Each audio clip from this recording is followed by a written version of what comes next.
layer, phase, stage 11, whichever way you like to look at it. And I always like to stop at this point in the painting process and say, okay, look at this painting. I could call, if this was my style, I absolutely could call this finished. In fact, here's a photograph, a lousy print of a painting of the same subject matter that I've already painted once. There's the photograph of a finished painting, and here's the unfinished painting. And I want you to see how close they are. I also want to make, this is a really important point, if you're a traditional oil painter, or if you're familiar with traditional oil painting, you know that the color that an artist uses the most, what color paint does an artist use the most? Do you know what it is, Lakey Poo? Say white. White. Right, it's white. That's why you buy the white in the large tube, right? Right. And I want you to look at my painting and register this fact. Let this sink in. There is no white paint on this canvas, other than the white layer of white acrylic. But there's no white oil paint. There's no white color was used in this painting yet. I'm, for the first time, putting white out on my palette. It hasn't even been on my palette. In fact, and if you're following my style as a student, if you want to learn this technique, don't even put white on your palette until this stage, because you don't even want one hair of your brush to accidentally pick up a bit of white and start creating muddy colors. Okay, so now for the very first time, here again is my palette. So for the first time, I'm putting out titanium white. Okay, just a word since I brought it up. I explained this in my video called Not Limited Palette. Number one, I always buy titanium.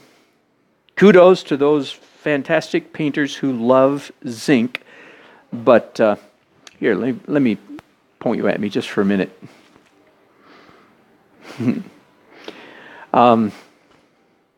What's the difference between zinc and titanium? It's real simple. Zinc is weak. And titanium is titanium. Okay, that's all you needed was a little mnemonic device. Zinc is weak, and titanium is strong. Okay, so titanium. If you want weak titanium, add a little medium to it. In my opinion, of course, is absolutely correct. Till the end of this video, my opinion's the only one that matters. So I don't waste my money on weak white. I say, why? Just add a little bit of medium to this and it's cheaper and works better. Okay, the other thing, the real point I want to make is that this is, and it's backwards. Here, let me turn this around. This is Griffin Alkyd. See that word right there? Alkyd, fast drying oil. It is oil paint. Plain and simple oil paint. Don't get confused. Alkyd paint is oil paint. It's simply fast drying oil paint. And that's really helpful, because if you do any impasto, any thickness at all on your painting using titanium, it could take 2 months for that paint to dry. Literally, I'm not exaggerating. It could easily take 2 months for any thickness to dry. So I use fast dry so that it's dry overnight. Okay, I already said, didn't I? This is the Fuzz Layer. Again, this is fairly recent in my painting journey. I've been doing this since July 4th. Happen to know the exact day. I was downtown painting. Long story, won't go into it. Let me describe to you the Fuzz Layer. This is a new layer for me. This can be described by 3 or 4 words. Fuzz. Number 1, soft edges. Soft edges. 2, translucent. Now, some people, language is not the easiest thing for them. So let me give you grace. Language. Transparent, see through it like glass. Opaque, can't see through it like a wall. Translucent, in between, like a frosted light bulb. Okay, translucent. Don't be confused. Don't say the wrong word. And people that aren't quick with language use the wrong words all the time. Translucent is slightly fuzzy. You can see through it. Okay, so soft edge, translucent, and local color. I could add one more word. Fuzzy, translucent, local color, and glow. Okay, so that's enough talking. Let's get started doing some painting. This is a very intentional addition to my painting vocabulary. I was having a hard time getting all my edges to work. I had too many hard edges most of the time and didn't know where to put the soft edges. So I added a whole layer, a whole stage, a whole phase to my painting process, and it's the phase that I'm doing right now. I call it the fuzz layer. Soft edges. You see what I mean by soft edges? That's soft. Another word that I use is glow. The glow layer. So anything that's glowing. In this case, I'm doing street lights right here, right? And then there's just sort of nondescript. Maybe this is a street light. I'm not sure. Let me come up here in the tree and do some of these sky holes, but soft, fuzzy sky holes, not the hard ones. I'm going to save the hard ones for later. This, by the way, really aids in the sky hole illusion. That is, that some of the sky holes are hard edge and some of them are soft. They're not all the same hard-edgedness. We are making up words all the time as artists, aren't we? Okay. Boy, do I talk about sky holes here? I will a little bit.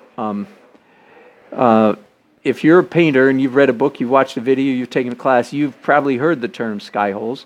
First of all, it's a misnomer, because what if it's not the sky behind the tree? What if it's a building behind the tree? Then it's a building hole.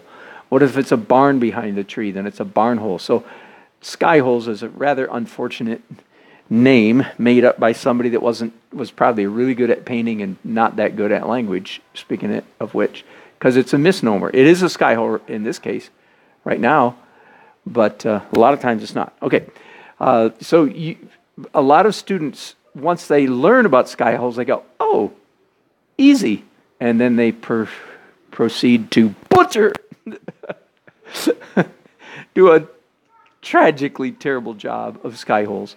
Okay, first of all, I want to give you some good news. Those of you who have butchered your sky holes, there's a reason you butchered your sky holes, and it's real simple. That's because sky holes are hard. So if you thought they were easy, that was an unfortunate misimpression that you had. Sky holes are not easy, they're hard. So don't hang your head. If you've tried sky holes and you did a lousy job, welcome to the club. They're not easy, they're hard. Because basically what you're trying to do when you do sky holes is draw a tree, if I can use the word draw, right? Render a tree in reverse, backwards. Not by painting the tree, but by painting the stuff that's not tree. And that's hard. Our brain has a hard time doing that. So it's going to take time, it's going to take practice. One of the things that students miss very often is the color of the sky hole has to be exactly the same color as the sky around the tree. Otherwise, it doesn't look like a sky hole. It looks like some strange, luminous alien resting in your tree. Okay, off sky holes, that's enough. Now I'm doing fuzzy edged, soft glow. So I'm actually messing up the edges of these buildings, right? On purpose. In fact, I'm going to bring that down a little bit. It's getting a little hard to reach way up there. And now I have to maybe adjust the camera. Not too much.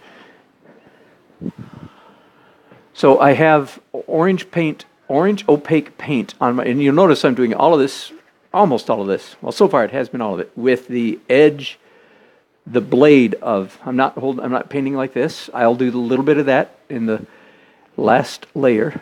But at the moment, I'm not doing any of that at all. I want this to be soft. Now, here is a good example of what I was talking about earlier. If I had time to wait for that last layer to dry, I wouldn't be having this problem right here, which is picking up the dirty underneath color and smearing it around. The real solution to that is just don't pretend that it's not happening. Does that make sense? Don't do it and say, "Oh, I'm not seeing that," when in fact you are seeing the mess. So then you have to adjust your painting technique and your painting goals accordingly. So it would be completely silly for me to be doing this stuff that I'm doing right now and pretending I wasn't picking up dirty paint. I am. So then you just have to make sure you do it in an artistic manner, that you pick up that dirty paint in a way that you want to pick it up. Does that make sense? I'm going to do some hard edge right here, I think. I'm jumping ahead to the last stage or phase of this painting process. I'm cheating right now. I'm jumping ahead. This is not Fuzz Layer. But I know that I'm cheating. I know what I'm doing. I know that I'm jumping ahead. So in a way, it's legal.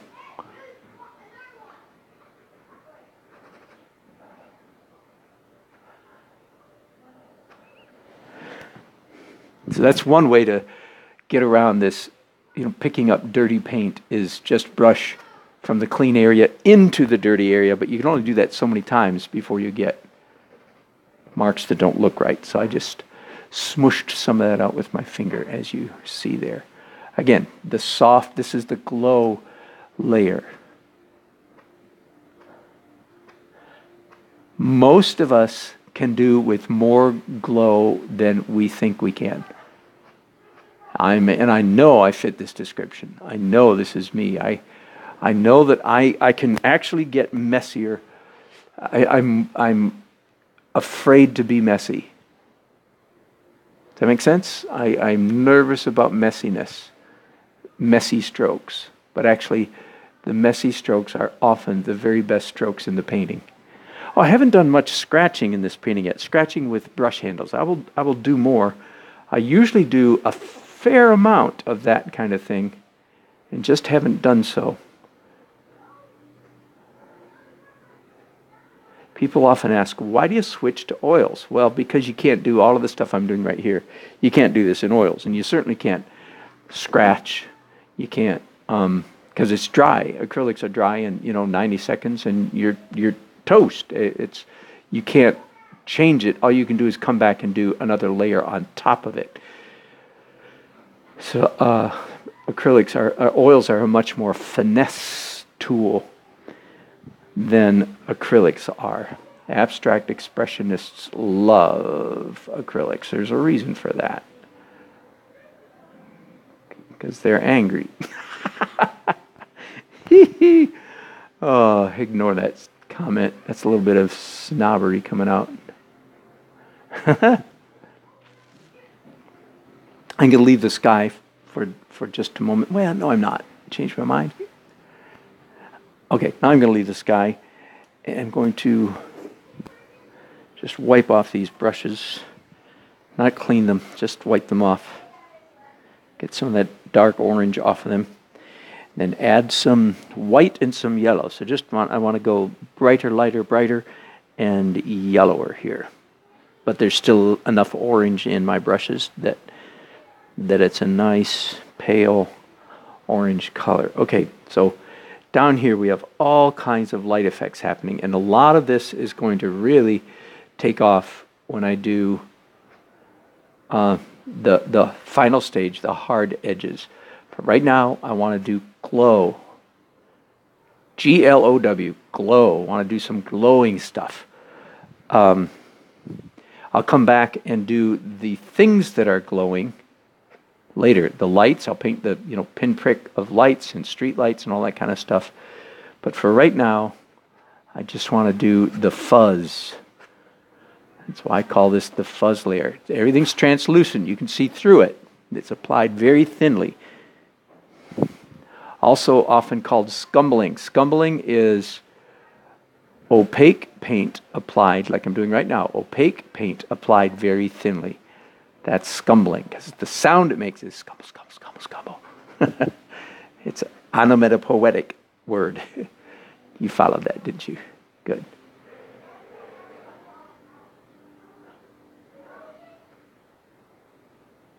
I just did a couple dots there that are typical of my last stage, my last phase. So once again, I cheated a little bit.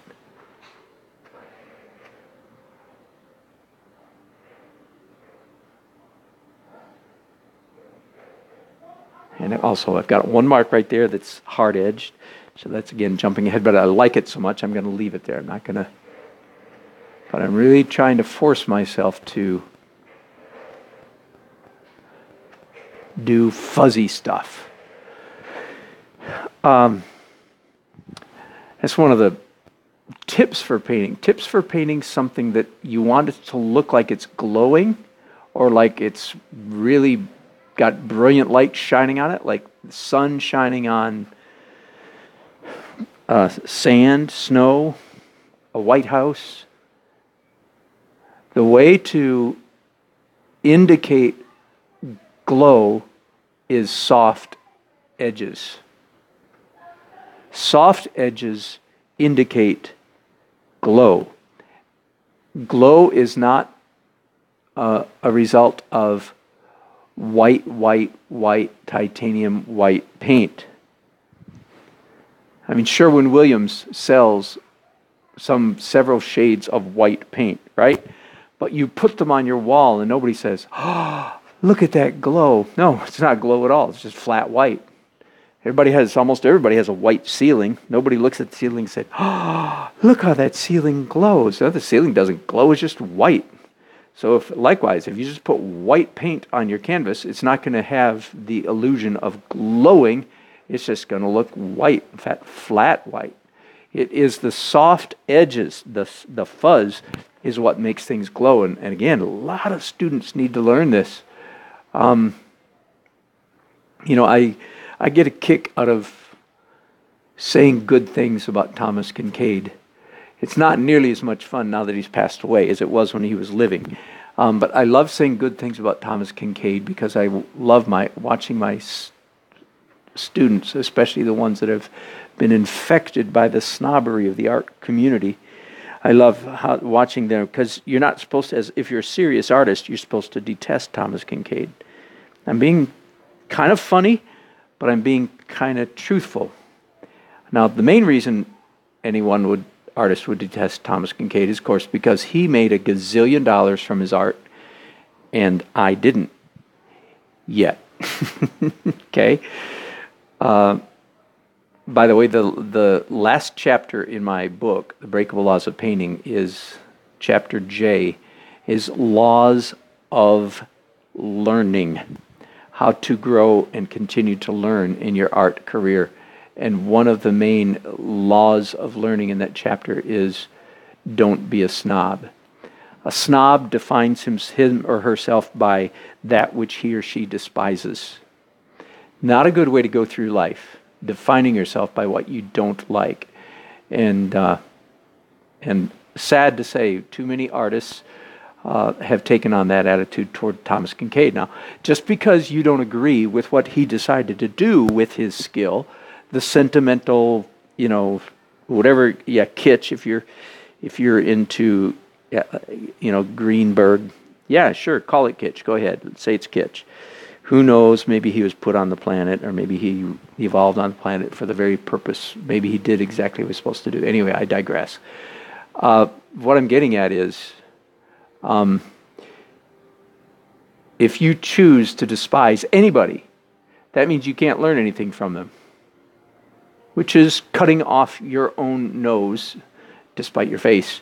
It's if you decide to despise some artist, then you can't learn from them. And it's unfortunate because Thomas Kincaid had a lot of good things to teach anybody that would pay attention. One of the chief was, of course, he called himself painter of light. There's a reason, because he was good at painting light.